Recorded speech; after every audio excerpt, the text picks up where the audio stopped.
यह संदेश आज के दिन तुम तक पहुंचने का अर्थ है तुम्हारा मनोरथ शीघ्र ही पूर्ण होगा।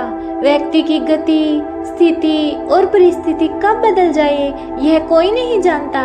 सोने के पलंग पर विश्राम करने वाला एक पल में कैद खाने में बंद हो सकता है और सूखी रोटी खाकर जीवन यापन करने वाला एक पल में महलों का मालिक बन सकता है। क्योंकि हर एक जीव की गति और परिस्थिति को सबसे बड़ा मालिक देख रहा है। कोई है जो निरंतर तुम्हें देखकर मुस्कुरा रहा है कि तुम कितने धैर्यवान हो, परंतु वह तुम्हें इस सृष्टि में भी श्रेष्ठ पद और सम्मान इसलिए दिलवाना चाहते हैं क्योंकि तुम उनके हकदार हो। स्वर्गलोक में बैठे हुए तुम्हारे अभिभावक देवदूत तुम्हें देखकर मुस्कुरा रहे हैं। वह तुम्हें बताना चाहते हैं तुम्हारे लिए उत्तम दिव्य लोक के द्वार खुल चुके हैं, क्योंकि तुम प्रतिदिन भले ही छोटा किंतु आध्यात्मिक अभ्यास कर रहे हो। यूनिवर्स आज तुम्हें अत्यंत रहस्यमयी बात बताने जा रहे हैं जो तुम्हारे जीवन से जुड़ी हुई है। मैं जानता हूँ तुम्हारा मन निर्मल जल की तरह स्वच्छ है और तुम भौतिक वस्तुओं की अधिक लालसा नहीं करते हो, क्योंकि तुम्हें तो उस अलौकिक रत्न की लगन लग गई है जिसका कभी विनाश नहीं होता। विश्वास करो, जिसकी कल्पना तुम मस्तिष्क पटल पर कर रहे हो वह तुम्हें जरूर मिलेगा, चाहे वह लौकिक हो या अलौकिक हो। यह मत सोचना क्या, कब, कैसे और क्यों हो सकता है। बस विश्वास करना कि यदि तुम्हारी भावना सच्ची है तो वह तुम्हें मिलकर ही रहेगा। यूनिवर्स कह रहे हैं अब मैं जो तुम्हें कहने जा रहा हूँ उसे ध्यानपूर्वक सुनना और अपने मन में धारण कर लेना।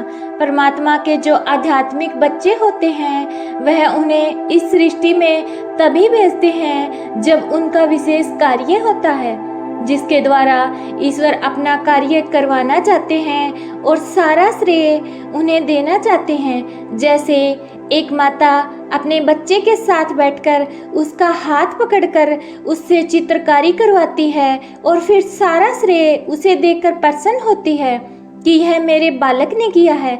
ऐसे ही ईश्वर रूपी माता अपने प्रिय संतानों से जगत के महत्वपूर्ण कार्य हाथ पकड़कर करवाते हैं और सारा श्रेय उन्हें दे देते हैं। तुम वही संतान हो, किंतु सामाजिक दृष्टि में ऐसे लोग साधारण से भी अधिक साधारण दिखाई पड़ते हैं, क्योंकि ऐसे लोगों के जीवन में सर्वप्रथम इतने कष्ट और विपत्ति आती है कि उन्हें स्वयं ऐसा लगता है कि वह दुर्भाग्य को लेकर पैदा हुए हैं, उनकी तो किस्मत ही खराब है। संपूर्ण समाज उन्हें दीनहीन और गरीब मान लेता है। ऐसा करके भी प्रभु उन्हें यह दिखाना चाहते हैं कौन वास्तव में उसका मित्र है और कौन शत्रु, कौन है जो केवल धन और ज्ञान के कारण साथ रहता है और कौन है जो सच में प्रेम करता है। फिर ऐसा कुछ होता है कि उस व्यक्ति का जीवन पल भर में बदल जाता है। परमात्मा एक ऐसा चमत्कार करते हैं कि वह पल भर में फर्श से अर्श तक पहुंच जाता है और लोग कहते रह जाते हैं अंधेरे में पढ़ने वाला कैसे अधिकारी बन गया, भूखे पेट सोने वाला आज कैसे दूसरों को खिलाने वाला बन गया।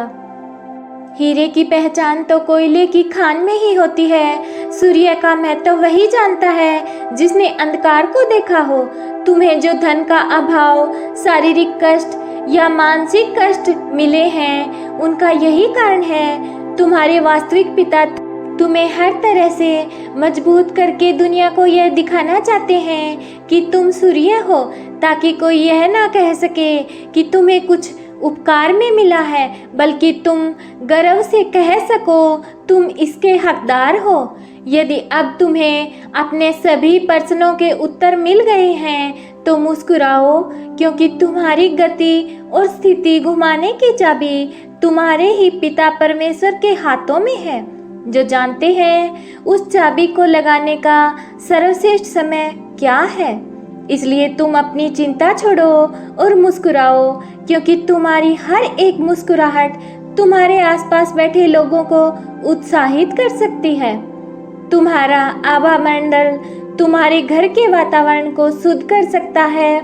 तो देर किस बात की, आज तुम उस आनंद, प्रेरणा और विश्वास की लहर को अपने अंदर महसूस करते हुए नाचो और चारों दिशाओं को धन्यवाद करो।